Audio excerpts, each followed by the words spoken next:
In terms of weight that I can lift, you are light. Yeah. Yes, I'm just little. And she's fun. And I'm easy to get along with. Get your mind out of the gutter.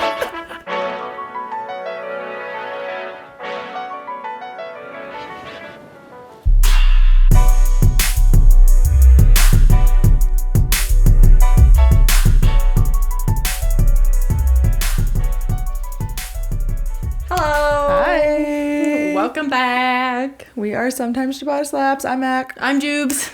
And today we are going to be talking about angel numbers. So that's going to be fun. Yeah, I'm excited. Do you have any ketchup stuff to begin with? Well, I don't really like ketchup. I'm more of a mustard fan. Oh, yeah, we know this. I've been feeling super focused lately. I don't know where Gatorade and the moon is at right now. I'm liking it. I'm focused. I'm good. What did I say the other day that was your favoriteest thing? Maybe I'm thinking of Alexa. I need more context.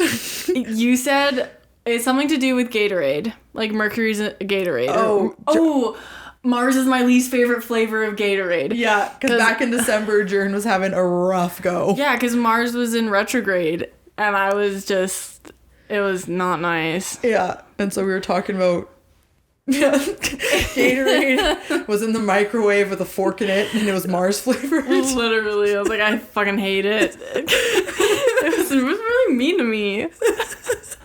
Mars Gatorade took Jern out. Mom, Mars is bullying me. No, I don't know where the moon and the stars are aligned, but I'm liking it and I'm feeling focused and motivated. And I finished off 2 courses today and 3 courses within this month. That's so awesome. That's really good. As someone who, the cement shoes are being worn down. They're slowly coming off, so it's good. That's good. You're chipping away at them. Mm-hmm. That's really good. Cement's a bitch, though, you know. Oh, dude, yeah. It'll get you. Corrosive son of a bitch. Sorry, you guys. It's really late. We're in a silly, goofy mood. Oh my goodness. I guess on that note, if you have any mustard, or is that your hot take mustard? All day I've been preparing, how am I going to start this intro? And I came up with talking about my Subway order. I could talk about sandwiches. Okay, let's talk about sandwiches. I made myself a cheese bun sandwich today. Ooh. Seriously underrated. Oh. Okay, actually, I agree with that. Underrated, yeah. Yeah. I agree with that. A cheese bun sandwich is a classic. Mustard, mayo, lettuce, turkey breast, cheese on a cheese bun. I'm like, mwah, beautiful. So good. Beautiful lunch. Yeah. So classic, even though I never had that growing up. Wait, no, I disagree. Overrated. That's what I'm thinking. You don't like cheese buns? No, I don't. Actually, I interesting. Don't cancel me for this, but I think they're good, but I definitely prefer sandwiches without them. Because cheese bun. Every time I buy them, I'm like underwhelmed. Interesting. Which is weird. My sister's gonna excommunicate me. She's gonna be like, "No, Journey, we're done." She's a cheese fiend. You can be my little sister. Yeah. Michaela will adopt you. You can bond over your cheese buns. Yes. But yeah, no, she can be my little sister. That's fine. I love a good cheese bun sandwich. Because I never had them growing up, and then so when I have them now, it's like, ooh, that hits. So good. Well, I say that, but then my preferred bread for Subway is Italian herbs and cheese. Okay, my preferred bread for Subway is flatbread. Oh, I'm too scared. I've had the same order since Subway came to my hometown. Like, I think it was I was in either grade 1 or grade 4. Mm-hmm. And I've had the exact same Subway order ever since. See, no, mine had to change because they took away what I used to order. Oh, rude. I was the freak who ordered the egg salad. Oh my God. I loved it. I swore by it. I like egg salad. Yeah. But I will not buy it from a store. It was risky. I won't buy their tuna. Yeah. I don't trust their tuna. Mm-mm. But for whatever reason, I love the egg salad. Do you want to know something really gross? Bryce likes gas station egg salad sandwiches. And I'm like, you are just asking for food poisoning. Like, you were just like, Sign me up. Serve it to me on a silver platter. I feel like anything gas station meat is that. Yeah. But it's egg salad. I know, but I would trust egg salad a little bit better than I'd even trust like the roast beef and stuff. Ooh. No, I would like turkey and cheese for me. For eggs or for gas station sandwiches. Yes, I don't know. No, because we were like going snowboarding and I bought like a sandwich and a muffin or whatever, and his friend bought a sandwich and a muffin, and Bryce was like, oh, they're all out of egg salad. And we were like, A, 7 a.m. B, egg salad from a gas station? Yeah, anyway, blew my mind. Yeah, I don't know. Something about Subway's egg salad gave me doubts. Different. Spinach and green peppers and red onions, salt and pepper, egg salad, cheese on flatbread. Oh, and cheese. Mm-hmm. I've never had cheese with my egg salad. Mm-hmm. You melt the cheese on the flatbread first, and then you put the egg salad on and stuff. Oh, weird. I'm gonna have to make myself an egg salad sandwich. So good. I see when I make my own egg salad, it's just eggs, mayo, a little bit of mustard now, and pickles, and celery if I have it, which I never do. But for the crunch. So now that we've talked about sandwiches for 5 minutes, let's talk about angel numbers. Specifically, egg salad. Gatorade and egg salad. Comment what your favorite flavor of Gatorade is and what gas station sandwich you prefer. I think full moon and Aquarius, some shit. I love an Aquarius full moon.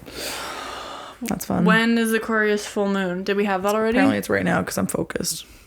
Oh, really? I don't know if that's... When's the full moon? The new moon in Aquarius on January 21st, 2023. That was it. Is a time to set intentions that help you set your frequency to attract the life you want to live. Yeah. Because everyone's talking about it was the best time to manifest things. Well, good, because I've been focused. So my manifestation better be off the charts. Yeah. Oh, my gosh. Dang it, I don't remember the whole story, but I predicted something really freaky at work today. Oh. I don't know, it was weird, so I'll just leave that on a cliffhanger.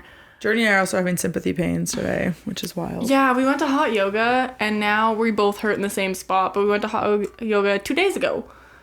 So and it both hit us like mid-morning today. Yeah. So weird. But Michaela... She can do the frog stance pretty good, and I'm a little jealous. We get out of yoga.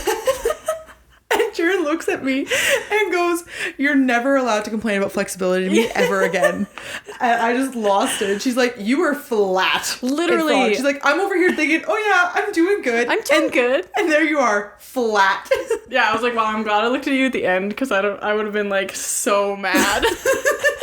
If I had looked in the beginning. I'm like, wow. For reference, I've never done a flat frog pose before. That was my first time that I've been able to like actually lay on my stomach and do it. Before I always have to have like blocks or something to like prop myself up. Yeah. I was feeling good and I just went. Well, I wonder if it's like, if we pushed ourselves maybe a little bit too hard because we hadn't gone in so long and we were like, yeah, let's just stretch this out. Yeah, I also lifted a lot of heavy weight that day that I'm hurting today still from. Oh. Too, so I'm like, is it weight? Is it? Well, and I was like, and I sat in a car all day yesterday, so it's like. But yeah, I don't know. Either way. Anyways, we'll get into the episode. We're not dragging on forever. 10 minutes of us just chit-chatting. That's what you're here for. So, Michaela, what's an angel number? Where does it come from? Okay, so we know angel numbers primarily from social media and pop culture and whatnot. They're really big right now. And so it's like the 111, 222, 333, 111, 1111, etc., etc. Those type of things, and you put meaning to them. After doing some research, I was thinking this was just going to be like some willy-nilly social construct. Let's just like, if you find meaning in them, fantastic. Yeah. I didn't realize there was actually like history. Yeah, there's like a full ass history, and I was like, what? Yeah. So angel numbers were actually created by Pythagoras. Yeah, the man who invented math. Like, yeah. are like you fucking kidding me? whatever, Pythagorean theorem. There it is. I can't say it. My high school memories. I love math. Hate math. So Pythagoras was a Greek philosopher and mathematician and all sorts of other things, like everyone during that time was. You had like 5 different titles.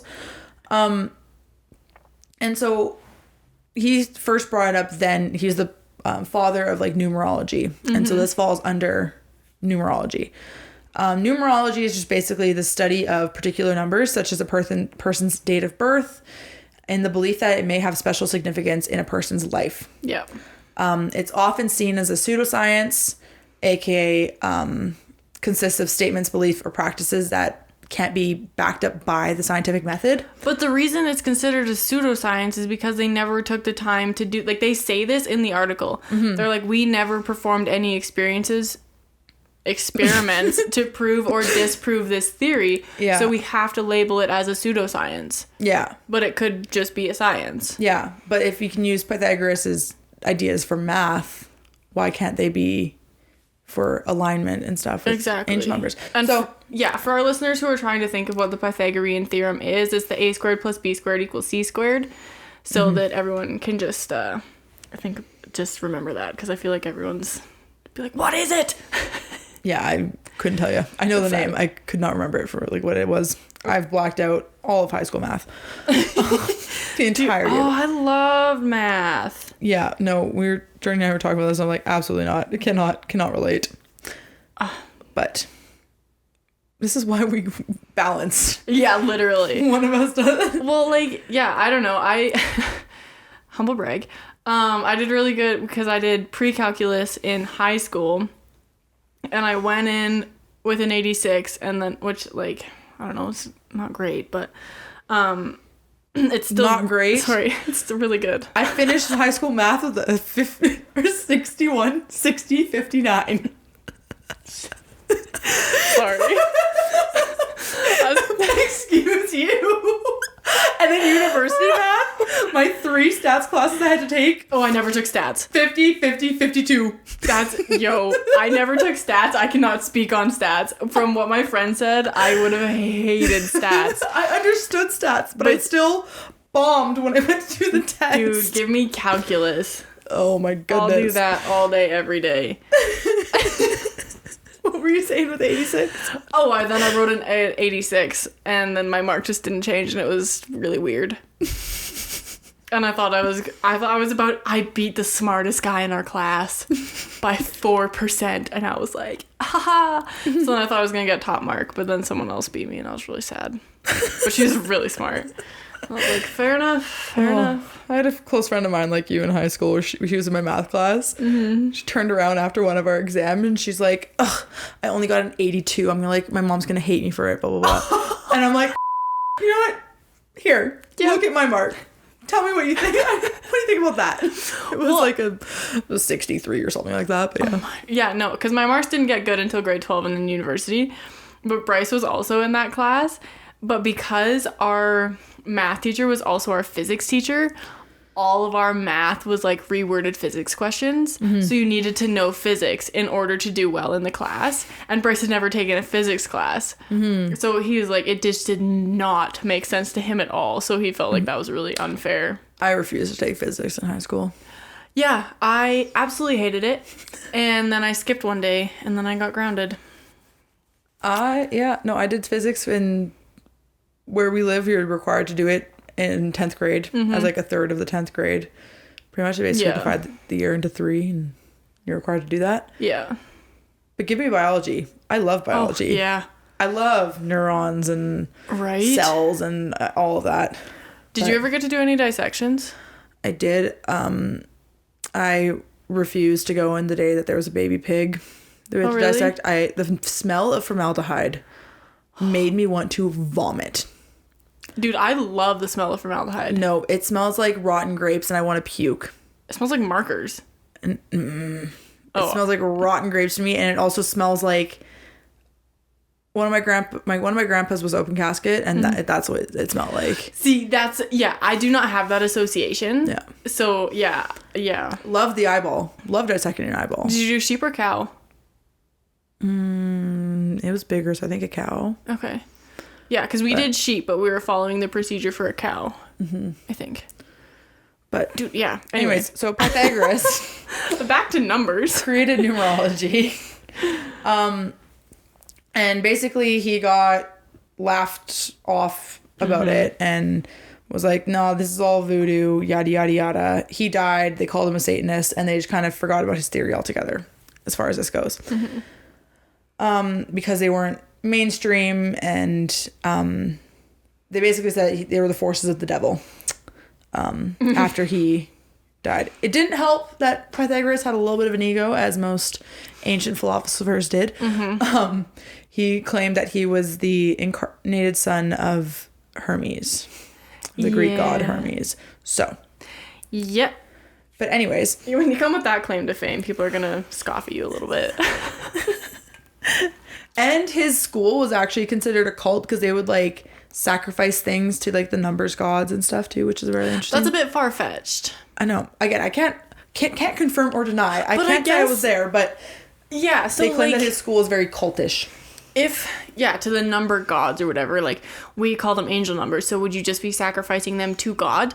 Like, to the god? I guess so. I have no idea. Because people sacrifice things for him all the time. But we'll get into religion. I also have that in this. Yes. This is not where I thought this episode was going to go. Anyway, so in the 1800s, Pythagoras' teachings were brought to light again by a woman named Eldo Balliet, who believed that numbers held unique vibrations, colors, and even sounds.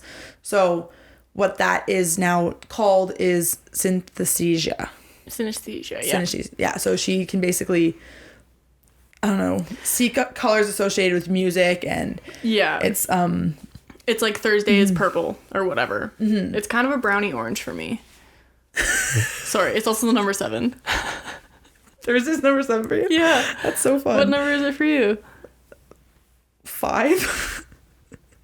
Oh, weird. Yeah, it's like a rust orange. I can see it. Yeah. Okay, I've never... Anyway. What color is Thursday for you guys? And then in the late 90s, early 2000s, Doreen Virtue pops in again, and she coined the term angel numbers. And so that's what we know it now as in pop culture. But it's a concept from numerology, which stemmed from Pythagoras. That's crazy. Yeah. And then so what are the angel numbers? So in another article, it claims that you can assign your own meaning to angel numbers, which I think is a really interesting way of attaching that, because then it's like you're creating your own form of communication with your spirit guides or the universe or God, whoever you want to call it. Yeah. So I think that was a kind of fun idea. I've never thought of it that way, because I just go with whatever the most known one is. Yeah.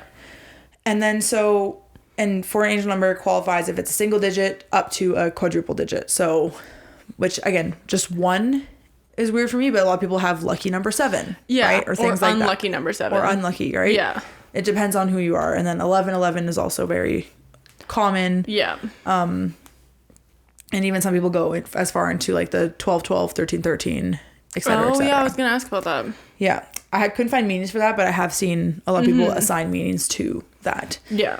But typically 000 means new opportunity / fresh start. 111 is intuition, make a wish, set an intention, plant a seed. Nice. 222 is balance, trust, and alignment. 444 is stabilization and support. You missed 3. Did I not go? No, you just did 2 and then 4. 333 is opportunity and abundance. That's hilarious.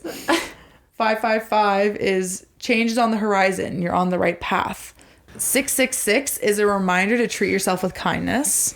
777 is good fortune financially. Ooh. 888 is receiving spiritual support from angel guides, also a symbol of infinity. Because the 8's like an infinity sign? Mm-hmm. Okay. Yep. And 999 is an influential chapter is coming to a close. Ooh. And so I went into a deep dive because Journey doesn't like 666. 666 is the number of the devil. Yes, because of that. And so I looked into why that number is assigned to Satan. And basically what I found is that assigning 666. Well, okay, so first of all, there is an excerpt in the Bible in... What's Revelation? Revelations, there it is. What is it? 13:15 or something? Yeah. So there is an excerpt in the Bible where they say like he is the beast and the number is 666. And that has then been argued that apparently it used to be 616, but now it's 666, yada, yada, yada. But basically it's thought that by assigning numbers to letters, that 666 was the value of someone's name. Oh, okay, yeah. And so they were talking in symbolism to the early Christians, Catholics, right, and whatnot, to be warned about this person who is going to be the embodiment of Satan or the beast. Oh. So another interpretation of it is that 6 falls just short of 7. 7 is considered perfection in the Bible. Mm-hmm. And so by assigning 666 to the beast, is warning Christians to beware of Satan's cheap imitation of Christ. Yes, and saying he will never achieve perfection, which is such an F-U to the devil. I love it. I love it. It's like, yeah, you'll come close, but you'll never get there, sucker. Yeah. And then so like the repetition 3 times seems to indicate what might be called the completeness of sinful incompleteness found in the beast. Oh, wait. That doesn't make sense to me. Mm-hmm. Why? Repetition of 6 3 times seems to indicate what might be called the completeness of sinful incompleteness. Because 777 is 3 times of completeness. So Father, Son, Holy Spirit. Oh. Mm-hmm. Spicy. Okay. Yeah. Huh. Even though for when you do the whole motions for the cross, it's up, down, side, side. So that's 4 technically, but it's the Father, Son, Holy Spirit is the 7 perfections. And so going 6 3 times is the completeness of incompleteness. I saw 666 today. And I was about to fill my car up with gas, and I was like, oh, my car is going to explode. But I like that on this one it says a reminder to treat yourself with kindness, because I was very sad. Mm-hmm. And so I like to think that it was, instead of being the devil's gonna get you, it was just like, hey, be kind. Well, and you've had past experiences, right? Like with that at work, right? Where... Yeah, that was a really scary day. It was like my first month at work. This guy comes in, he orders an espresso and a cocoa haystack. And he's like, oh, is there peanuts in the cocoa haystack? And I said, no. Well, there's peanut butter. Mm-hmm. Anyway, his total was 666, and I gave him peanut butter filled cocoa haystack, and he almost died. Mm-hmm. And I was like, oh, it's the devil. It was really scary. I hate it. Because I was like, oh, that's weird. Like, that's the devil's number. And then I was like, it's just a number. It doesn't mean anything. Mm-hmm. And then I was quickly redirected, and I was like, that number means something, and it's not good. Yeah. So after that, I mean, and here's where I like the idea of this, is that you assign the meaning to it, right? So if you want to assign the meaning to the beast, you can, or you can take it as like a reminder to treat yourself with kindness. So yeah, the concept of taking angel numbers and giving them meaning for you is really kind of light about this whole thing. Well, it's almost like a manifestation technique, right? Like, very much so. If you see if every time you see this number you think this thing, you're going to subconsciously be looking for that number so you can think this thing, so you can kind of like make this come true, you know? Yeah. But and then so where do you find angel numbers? They're everywhere. So the concept that a lot of people enjoy about angel numbers is that they're found in the most mundane of places. Yeah. It has nothing to do with like your birth chart or the stars or anything to do with you. It's all sporadic and random. Yeah. So it can pop up on, I don't know, clocks, license plates, receipts, anywhere. And what makes them significant is that it stops you like from what you're doing and you recognize them. Because realistically, you can see them everywhere. Right? If you're looking for them, you're going to see them. But your brain is actively filtering out all the stimulation that it's receiving. Exactly. And so for it to catch your eye, that's when it's like, oh, there must be meaning to this. And so if you assign meaning to it, then you can take it as a message or whatever. Yeah. And see, I find that really interesting because I haven't necessarily assigned a lot of angel numbers meaning. But when I see like 1, 2, 3, 4, 5, like on my car's odometer, I have so many pictures of my car's odometer because of the numbers that I find interesting. Mm-hmm. And even the other day when we finished recording, it was like 0103003010 was the time we finished recording. And I was like, dude, I love that number. Because it's, what's it called? It's not an anagram. Isn't it an anagram? It's like kayak. Yeah, or Hannah. Like, it's the same both ways. And I was like, dude, that's sick. So I assign meaning to those. Just like, oh my gosh, that's so cool. I should take a picture of it. Mm-hmm.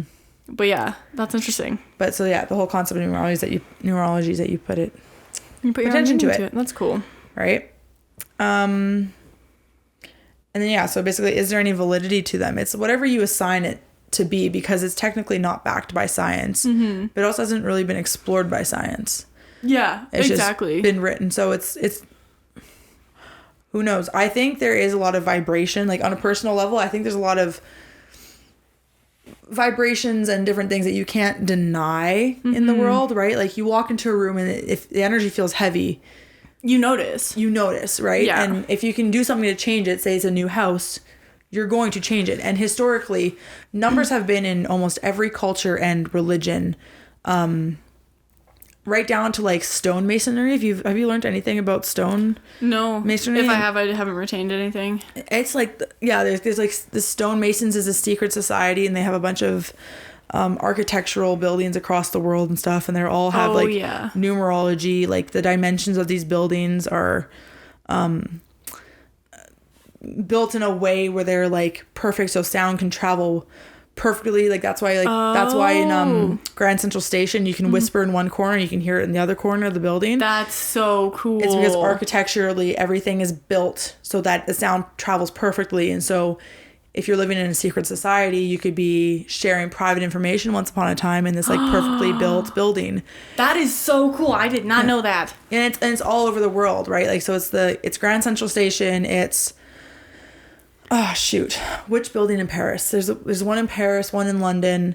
The Winnipeg Legislative building. Really? Yeah, the Manitoba Legislative building is built with the stonemasons. That's so cool. And there's like, when you stand in the very center of this one part in the Manitoba Legislative building, I did a tour on it and it was really interesting. Mm-hmm. It's like you're in your own sound wave. You can't hear anything. The cone of silence. But that's like, so cool. But like, you're in an open space. But when you stand in the middle of this like circular stuff and the domes and everything, and you can hear people on the outside stuff. I'm going to deep dive into the stonemasons. It's really cool. Yo, can we do an episode on the stonemasons? Did they build Stonehenge? Who built that? No, Someone built. They just found out who built Stonehenge, and it wasn't the aliens. I don't know. I did see a post that was like, yeah, Stonehenge is just the fingers from the Easter Island heads. I love that. It was obviously a fake post. They were not being serious, but... Yeah, no, this doesn't say anything. Oh, interesting. But yeah, no, it's like just the whole concept of how some of these buildings were built and who built them and who took the time to like architect them. Wow. Yeah. Sure. Them perfectly. But even now, like when you look at like historic like temples and different things, yeah, it's wild. And so all like the underground tunnels, and when you look at castles and trapdoors, and this society basically worked on these and created these too. Yeah. Well, I feel like we become so obsessed with becoming the best generation that we forget about the like amazingness of past generations and like historical things. That it's just so cool. And that's why I studied anthropology. Mm-hmm. It's just so fascinating to look back and be like, yo, like you actually had this all figured out. Like we've actually gone downhill since then, like, and again, yeah, to an extent in certain things. Reference. I mean, we are now digital, right? But our physical reality is so bland compared to history. Dude, I'd love an underground tunnel. That'd be so much fun. But yeah, so that's basically the whole, and so in the Manitoba Legislative building specifically, the dimension of the main area when you walk in is actually 666. I hate that. And then there's a Medusa head for protection. Okay. And stuff, and yeah. And so there's all these weird things, and then with the weird sound tunnel where you can like walk in and you hear nothing. Like the way the sound's carried, you hear nothing. Oh my goodness. And then supposedly there's like a trap floor where that used to hold gold in one of the rooms and stuff. And that's sick. Uh-huh. That's, wow. I had no idea.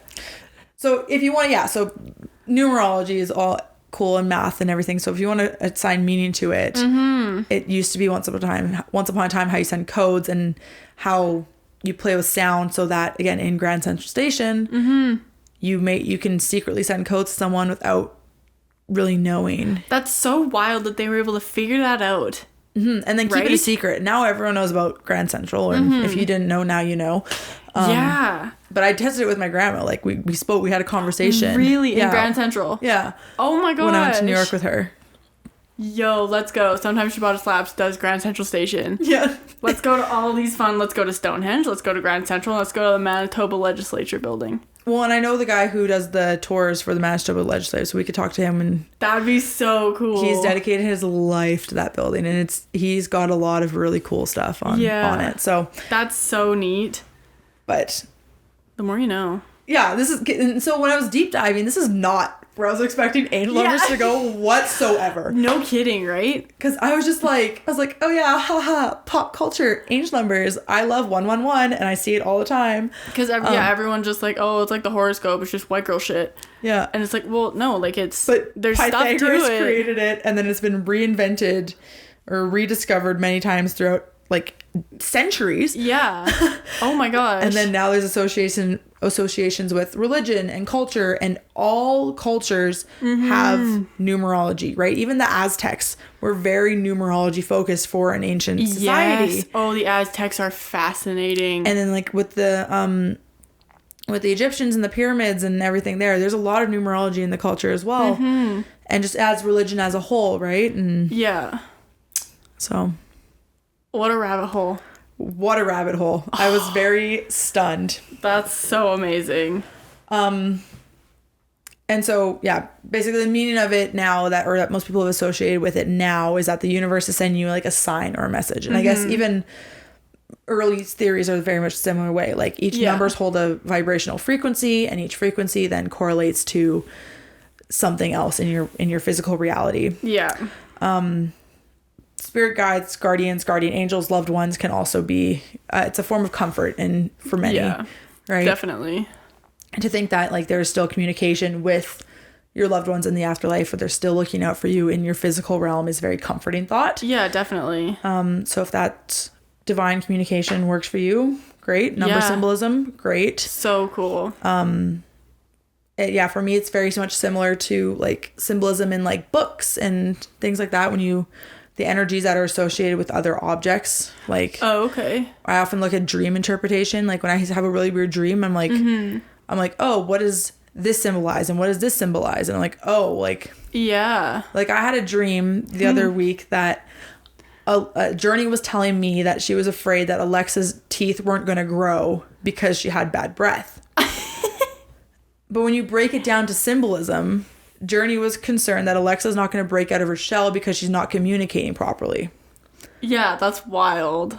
Which is so weird that they did everything. That's what that translated to. Creates these connections and stuff. And okay, so then I had a dream the other night that all of my cat's bottom teeth fell out. Do you think I'm thinking she's not communicating her needs enough? Oh no, that wasn't the bad breath was not communication. Teeth is a fear of a change or in control. You have no control. Oh. So you could be dreaming because Mia just went through a change. Yeah. And I'm projecting. Huh. Then my mom was telling me about a dream she had the other day of her childhood dresser, and she put these hummingbirds to save them from winter into her childhood dresser. Oh. And it's a reoccurring dream. And so she did this at her childhood home or whatnot in the dream. Yeah. And then she had a dream that this dresser popped up outside of her work, like now. Oh my gosh. And these hummingbirds and these kittens were still in the dresser that she had put in to save through the winter and stuff. Oh my gosh. Mm-hmm. And so I looked up like all the symbolism for that. And it's just really cool. Yeah, that's wild. So a lot of personal meaning with that. Yeah, no, dreams are interesting. Mm-hmm. And then Doreen Virtue in particular, the one who kind of made this term into pop culture. Mm-hmm. She believed that everything in the universe has a vibrational frequency. And so when you see an angel number or numerical sequence, it is a divine message using the vibration of the numbers to give you a message, which is basically where kind of Pythagoras started and has then changed. I think in research, Doreen Virtue has since repented all of her... Repented is not the right word. Well, I think it's recant. She's recanted. Well, she's also went into religion. Yeah, so that's true. She repented her sins of numerology. Oh yeah, the same thing. So I mean, it's whatever you want to take it as, right? Well, yeah, and it's not her necessarily saying like, "Oh, it's not true." It's just her being like, "I no longer believe in that," kind of thing, right? So, yeah. Oh well. But I would like to see some more research and stuff happen with numerology as a whole. Angel numbers included, because I think there's. I don't know. I think it's interesting. I think it's a missed opportunity when they're like, oh yeah, like since Pythagoras talked about it, we just didn't do any science experiments because like we don't really want to. So like we don't even know if this is true or not. Yeah, but then like Da Vinci like built in and he had the first idea of how to fly, right? And it was the first idea. He might have been so wrong. Like him between.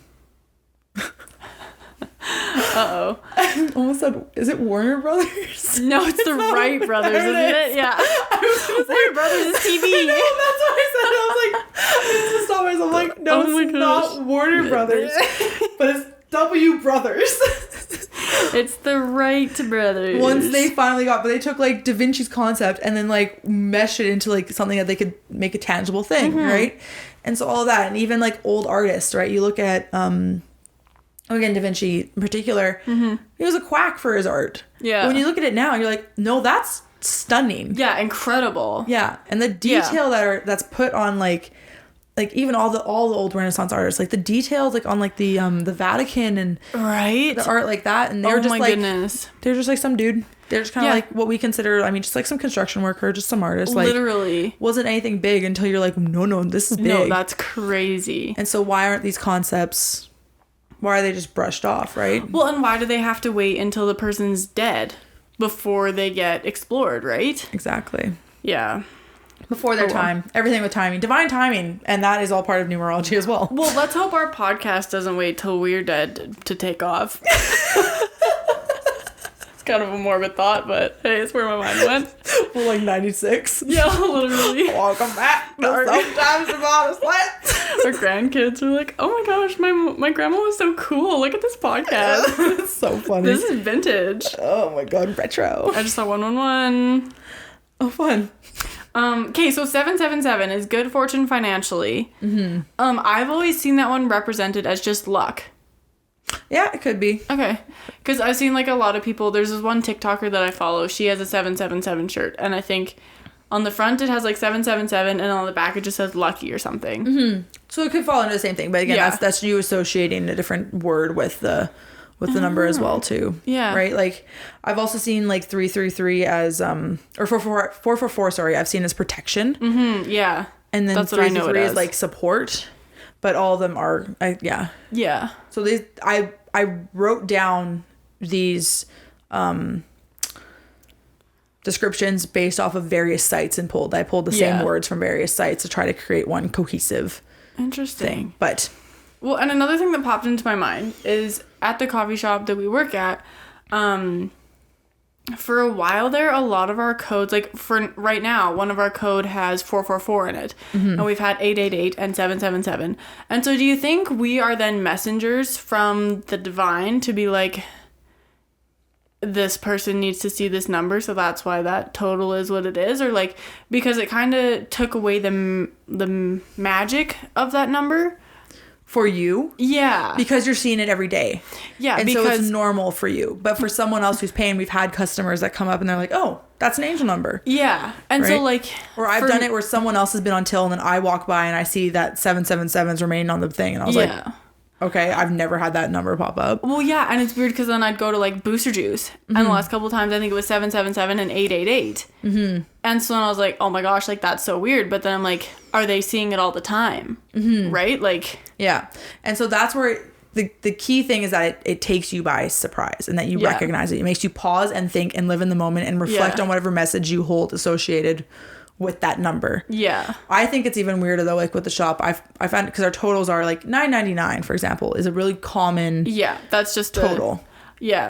I find it weird is that when their total comes up and it's not an angel number and they give me whatever money they have and I punch it in and their change is an angel number. Yes. That's what I'm like, whoa. Oh, okay. Or when they like enter a percentage in the tip and then it comes out as an angel number. Yeah. I find that fun. I'm like, that's interesting to me. Yeah. But I treat angel numbers the same way I treat like my dreams and deja vu. Like I find that they're like confirmations or checkpoints that I am on the right path. Yeah. And I find comfort in that thought, especially if I'm like, because I've had it almost back to back. Like one minute I'm telling someone that I'm stressed about my future and da da da da da. And then I see 222, which is like alignment. You're in the right place at the right time. And I'm like, well, I'll shut up then. Yeah. Thank you so much. There was a lot of 2s during cash out today because it's February 2nd. So it's 0202. And then the tip number was 22. So it was like 020222. And I was like, whoa. But then I was like, what does this have to do with balance and alignment? Yeah. No, it's just interesting. Yeah. I was like, oh my gosh, that's crazy. But that's all I have on the deep dive of angel numbers. That's craziness. Alrighty. Okay. And so, that's everything we have for angel numbers information-wise. I would like to hear everyone's thoughts on angel numbers. If you hold any association with them, if you're just like, oh, that's some pop culture TikTok voodoo. Y'all are cuckoo bananas. But I think the concept of assigning numbers energetically is cool. Because again, you walk into a room and you have energetic. And if it's heavy, you sage it or you smudge it or you put holy water or you pray or you have all these different methods of clearing energy and sacred geometry and numerology. It's all so cool. I love it. Yeah. And if a number is all it takes to change the path of your day, hopefully for the better, then by all means believe in that, right? Like, so be it. Why not? There's no harm. Exactly. Right? Or if it's a reminder to yourself to like listen to your gut and so be it, right? Right. But so for today's segment, we're going to do this or that questions. Just something light, fun, easy. Yes. Like me. Sorry, every episode I say, I'm so easy, and I just get really self-conscious about it. In terms of weight that I can lift, you are light, yes. I'm just little. And she's fun.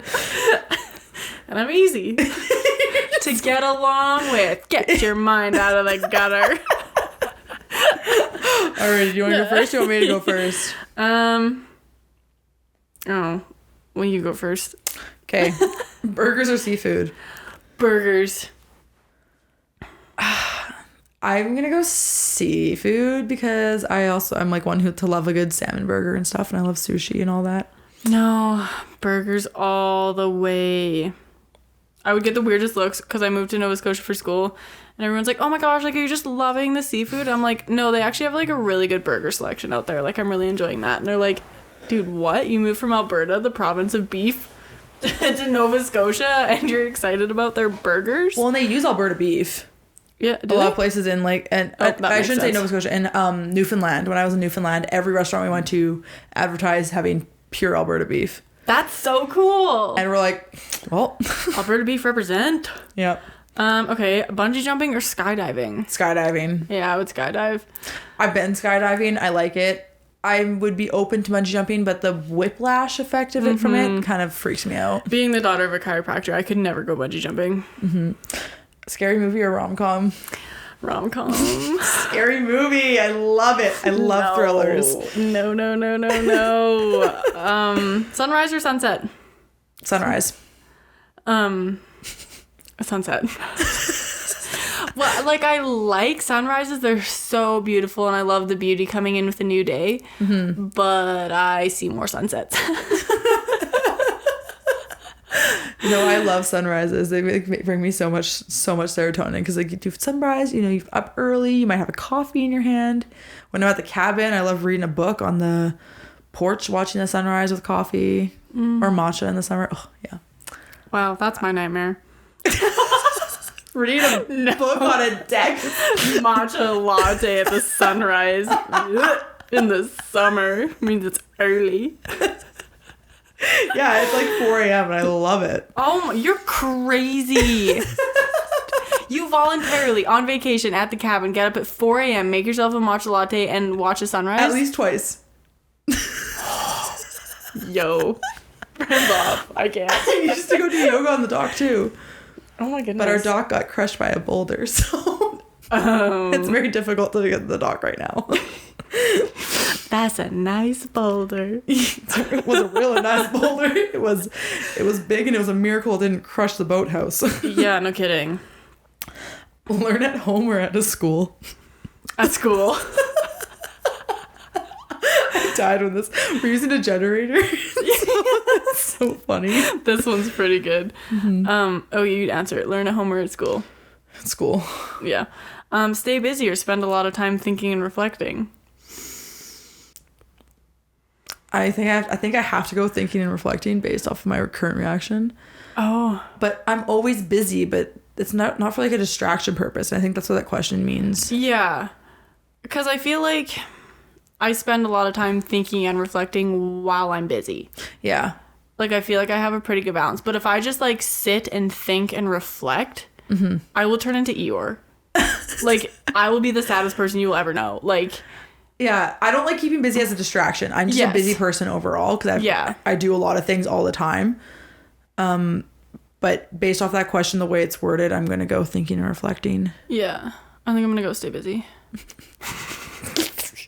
Be rich or famous? Rich. I'm going to have to agree. I don't think I want fame. I want to be recognized in what I do. I don't want to be famous in the way that celebrities are. Yes, I agree. Yeah. Live by yourself or with more than 4 people? By myself. Yeah. More than 4 people? That's a lot. By myself. I guess it's like if it's your kids and family, but that's like also if it's my children. A lot. Yeah. I don't know.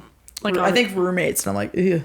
Yeah, like if I have to live with more than 4 roommates, no. It's a headache. Yeah. Madonna or Cher?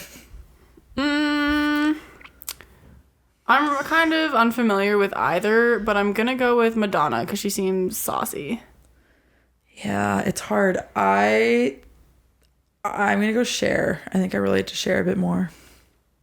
I don't know who I relate. I definitely don't relate to Madonna. I know that much, but I think she's fun. Okay, work on a puzzle or build a robot? Puzzle. Yeah, I'm not smart enough to build a robot. And I do really enjoy a good puzzle. I could be smart enough to build a robot, but that involves a lot more brain power, and I think puzzles are more meditative for me. I agree. Green beans or broccoli? Broccoli, 100%. Don't even have to think about it. I love green beans. Really? I love them. I love both, but I love green beans. Not a green bean person. Italian sub or ham and cheese? Italian. Yeah. More flavor. I agree.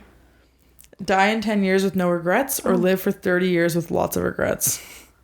What a loaded question. Holy. I'm going to go 10 no regrets. How old will I be in 10 years? 33? Oh my goodness. I don't know. Like, I obviously don't want regrets, but I don't want to die in 10 years. Maybe, yeah. I guess 10 years. I just feel like if you live 30 years with a regret every day or something. Yeah. That's exhausting. What are you living? You're not really living, yeah. Yeah, that's the way I see that. Would you rather write an email or write a letter? Letter. I agree. Like, it obviously depends on the context. Like, if I'm going to write an email to apply to live in a house, I'm gonna write an email. I'm not gonna like handwrite them a letter, but like to communicate. I just think with like a friend and stuff. I wanted a pen pal so bad growing up, so bad. I thought that was awesome. I did. I have a couple stories of that. So I have a couple friends from Europe who have sent me postcards and stuff since. That's so fun. When they went traveling elsewhere and stuff. Like one of my friends from Finland was doing a Russia trip and he sent me a postcard from middle of like Siberia. That's so cool. And so that was really fun. I was on a school trip in high school to Greece and Italy, and we kind of overlapped with this other tour group. And so I met a guy who was from northern Alberta in the middle of Greece. Crazy. At this club. Oh my goodness. And so we started talking and we're like, oh, no way. You're from, like, he was from just north of Edmonton. Yeah. And I'm from, like, South Calgary area, right? And, anyways, he got my mailing address, sent me a postcard while we were in Greece and Italy. It didn't get to me. It got lost in the mail or something. And then he found me on Facebook, asked me if I got the letter. I said, no, I didn't. And then he sent me a letter about his life in Alberta and stuff, just from his Alberta location. So fun. I thought that was really fun. That's so sick. I love that. And he had like photos of like his parents had like this dairy farm, something rather. And oh my gosh. And then he also worked at this like honey place, and so he had like all these photos of like this like dairy farm and honey factory. And that's so fun. Yeah, really fun guy. Really cool. Yeah, it was a really fun story. Yeah, when I was living in Nova Scotia, I had bought like 8 postcards, like Nova Scotian themed postcards to send to Bryce. I wrote his address down wrong on all of them, but I think he got maybe half of them. And I would just like write something stupid on the other side. I was like really embarrassed it was a postcard and anyone could get them. It was adorable at the time. Country or city? City. To live? I guess city. I think I need a little bit more stimulation. But I think the country is relaxing. My country has absolutely nothing to offer me. It's true. Like, I would never, like, it would just not be good. Well, I think if I want to wake up and, like, see, I don't want to hear, like, horns and stuff first thing in the morning. I'd rather hear... Like, yeah, I'm okay with, like, not small town, medium-sized town. Yeah. I'd like my house to not be in the center of a city. Yeah, I agree. Like, I don't want to live downtown. I'm okay being on the outskirts of a city. But I like being close to a city. Yeah. Superman or Batman? I don't really care. I know, those are not the superheroes that I follow. American or Mexican? For, like, food? Just as American or Mexican? I'm gonna go Mexican. I'm gonna go maybe American? I like Mexican food. I like Mexico. I've only had, like, real Mexican food once, and it was kind of weird. But I think it was just my uncle had made weird watermelon. That is what's tainting my memory. It's not actually the Mexican food. You want to take us out? Okay, would you rather have a public or a private proposal? Oh, private. Yeah, 100%. Private. It's way more intimate. Bryce and I have talked about this. I'm like, it's private. Yeah. It will be you and me and a photographer. Yeah. And I don't want to see the photographer. Yeah, exactly. Yeah. All right. Well, that's that on that. Angel numbers and some random this or that questions. Yes. I am Mak Joy. It's Jubes. We are sometimes Ciabatta Slaps on all social media platforms, including our website. Yes. And this is Angel Numbers. Yeah. Thanks for tuning in. Mm-hmm. And we'll talk to you later, I guess. Yeah. Ta-ta for now. Bye. Bye.